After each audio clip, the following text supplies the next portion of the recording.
Election commission ने इंतखाबात के लिए जनवरी के आखिरी हफ्ते की तारीख दे रखी है, लेकिन इस हवाले से अभी तक खदशात हैं, अभी तक क्लैरिटी उस तरह नहीं है और वो खदशात जो है वो ख़त्म होने का नाम नहीं ले रहे। पहले तो तहरीक इंसाफ मुसलसल सवालात उठा रही थी, लेकिन अब तहरीक इंसाफ के साथ पीपल्स पार्टी इस हवाले से सबसे ज़्यादा मुस्तरब और परेशान नज़र आ रही है। और आए रोज़ इस हवाले से आप सुनते हैं, देखते हैं कि इस हवाले से कोई ना कोई बयान सामने आता है। और कल बिलावल भुट्टो साहब ने कहा है कि हमारी जमात इंतखाबात की तारीख मांग रही है और इलेक्शन में ताख़ीर का मतलब इलेक्शन से इनकार है। उन्होंने इलेक्शन का मुतालबा करते हुए कहा कि फौरी तौर पर इंतखाबात की तारीख दी जाए। अब इस पर बात करते हैं, हमारे साथ मौजूद हैं शौकत पराचा साहब, सीनियर तज्ज़ियाकार। बहुत शुक्रिया शौकत साहब। सबसे पहले तो ये बताएं कि सिविलियंस के जो मुकदमात मिलिट्री नहीं सिविलियन कोर्ट में चलेंगे, बड़ी अदालत है, बड़ा फैसला है जो कल सामने आया है और इस पे सुप्रीम कोर्ट ने सेक्शन जो 2D1 है उसको गैर आईनी भी करार दिया है। इस तमाम फैसले को कैसे देखते हैं आप? जी बहुत शुक्रिया। बड़ी खुशी हुई कि आप पॉलिटिक्स पे भी बात कर रहे हैं, क्योंकि आपके तो हिस्ट्री पे शोध होते हैं और पाकिस्तान के कल्चर को, पाकिस्तान की सरजमीन को बेसिकली जितना आपने और तारड़ साहब ने मुतारफ कराया है, तो मुझे उस चीज़ की तो ज़्यादा खुशी होती है। और मैं आपका रेगुलर व्यूअर हूँ उन सेगमेंट्स में जहाँ आप पाकिस्तान दिखा रहे होते हैं। हैविंग सेड दैट, देखें ये कानून बहुत पुराना है। 1952 में मिलिट्री एक्ट आया था, फिर जैसे आपने दुरुस्त कहा कि 1967 में अयूब खान ने इसमें अमेंडमेंट्स कर दी। और बड़ी हैरानी है कि एतजाज अहसन साहब इसके खिलाफ पटिशन लेके गए, जिनकी अपनी पार्टी की हुकूमत 3 बार रही, 70s में भी, फिर 88-90 तक तो वो खुद वजीर दाखिला थे। किसी को ख्याल नहीं आया कि ये गैर आईनी शिक्के हैं जो 2D1 और 2D2। कोर्ट ने कल सादा काम किया है, उन्होंने बिल्कुल कोई और आर्ग्यूमेंट ही नहीं सुना या दिया कि कहाँ कैसे ये गैर इंसानी शिक्के हैं या आइन के कैसे मुतसादिम हैं। उन्होंने खाली वो जो 2 शिक्के हैं, क्लॉजेज जिनको कहते हैं, 3 बल्कि उन्होंने उड़ाई हैं। उन्होंने 2D1 उड़ा दी, 2D2 उड़ा दी और 59 क्लॉज का सेक्शन 4 वो भी उड़ा दिया। नहीं तो शौकत साहब, ये जो उड़ा दिया, एक ज़िमनी सवाल ले दीजिए, ये जो उड़ा दिया उन्होंने, अब इसकी रोशनी में जो फैसले माजी में हुए हैं, तारीख में हुए हैं, मतलब वहाँ पे भी इतलाक होगा या कम्प्लेक्स तो नहीं हो जाएगी सूरत हाल? नहीं, ये तो रिट्रोस्पेक्टिव इम्पैक्ट तो नहीं कहा कोर्ट ने। अब जिनको खुदा न खास्ता माजी में अगर फांसी हो चुकी है या जिनको सजा हो चुकी है और वो सजा भुगत भी चुके हैं, तो आप कैसे वापस लाएंगे उसको? ये कल से चूंकि इसको गैर आईनी करार दिया गया, तो इसका इतलाक अब जो ऑन गोइंग अभी पेंडिंग केसेस हैं वो उन पे होगा। कल एक और भी डिबेट होती रही कि जी सिर्फ 102 जो पीटीआई के लोग हैं जिन्होंने 9 मई को फौज पर हमले किए, सिर्फ उन्हीं पे इतलाक होगा।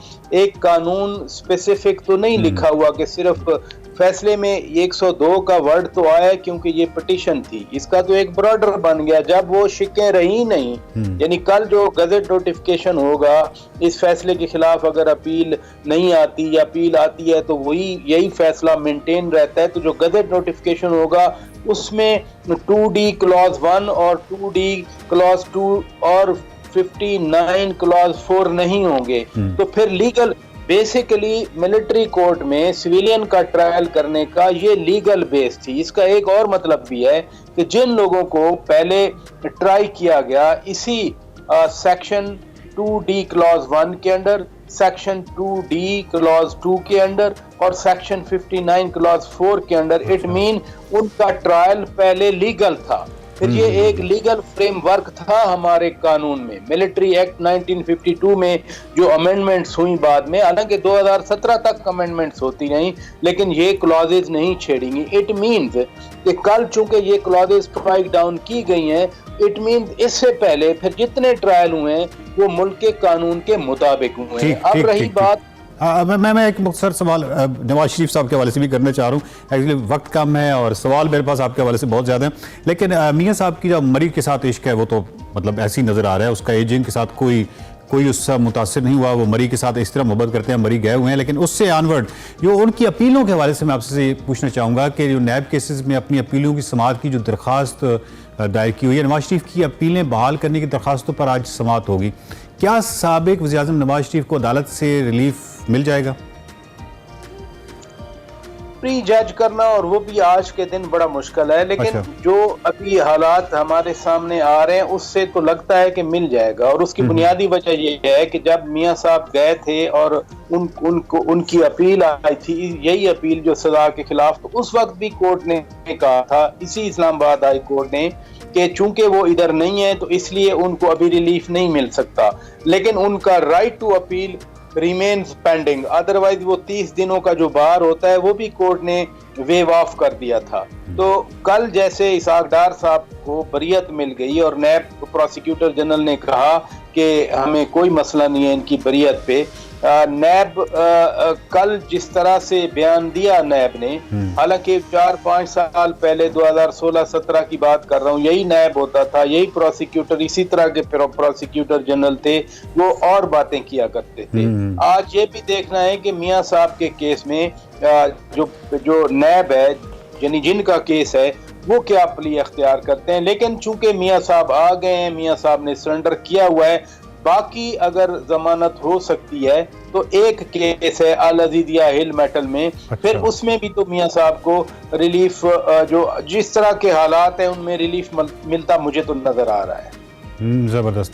और बिलावल भुट्टो के हवाले से जो शुरू में मैंने कहा कि वो यानी पीपल्स पार्टी, अब तहरीक इंसाफ के बाद पीपल्स पार्टी भी जो है वो खदशात का भी इज़हार कर रही है, तहफ़्फ़ुज़ात का भी इज़हार कर रही है, इंतखाबात की तारीख के हवाले से क्या कहेंगे आप? पाकिस्तान एक फंक्शनल डेमोक्रेसी है और दुनिया के मुख्तलिफ जो दुनिया में ऑर्गेनाइजेशन हैं, जैसे कॉमनवेल्थ है फॉर एग्जांपल, उसका एक हरारे डिक्लेरेशन है कि जिन मुल्कों में डेमोक्रेसी नहीं होगी, कंटिन्यूअस डेमोक्रेसी नहीं होगी, तो उनको कॉमनवेल्थ से निकाल दिया जाएगा। इसी तरह से यूरोपियन यूनियन के साथ हम GSP प्लस स्टेटस अभी रिन्यू हुआ है, तो अमेरिका है, बरतानिया है, दुनिया दबे दबे लफ्जों में कह रही है कि we look forward for your free fair and transparent election. It mean दुनिया इंतजार कर रही है। और पाकिस्तान के कॉन्टेक्स्ट में भी हमारा आइन है, जमहूरी आइन है, और उसमें है कि जमहूरियत की बुनियाद ही इलेक्शन है। जिस मुल्क में कोई मुल्क है कि हमारे यहाँ जमहूरियत है, मसलन म्यांमार कह दे कि हमारे यहाँ जमहूरियत है, आप और मैं शायद ही यकीन करें, दुनिया में कोई आदमी यकीन करे। पीपल्स पार्टी की बुनियाद और उससे लेके आज तक पीपल्स पार्टी ने एक जमहूरियत के इर्द गिर्द अपनी स्ट्रगल भी की है और अपनी सियासत भी की है। अभी भी आप देख लें, इसी पिछली 2018 की असेंबली में मौलाना साहब कहते थे कि असेंबली का बाइकआउट करें, इसमें ना बैठें, नून लीग भी इधर उधर देखती थी, लेकिन पीपल्स पार्टी सबको ले आई असेंबली के प्लेटफॉर्म पर और असेंबली के अंदर से ही तब्दीली लाई गई। बहुत शुक्रिया शौकत साहब। नाज़रीन, बात यह है कि जमहूरियत जो है वो बुनियादी इलेक्शन के हवाले से, यानी रेगुलर इलेक्शन हो रहे हैं और फेयर और ज़बरदस्त किस्म के इलेक्शन हो रहे हैं, तो वो क्लेम कर सकती है कोई भी रियासत के वहाँ पे जमहूरियत है। अदरवाइज़ अगर इलेक्शन डिले हो रहे हैं और इलेक्शन उस तरह वक्त पे नहीं हो पा रहा है तो इस तरह नहीं होता है। ये शौकत साहब ने बहुत आसानी के साथ हमें समझाया है कि जो जमहूरियत है वो बुनियादी तौर पे इलेक्शन पे डिपेंडेंट होती है, इलेक्शन, रेगुलर इलेक्शन पे।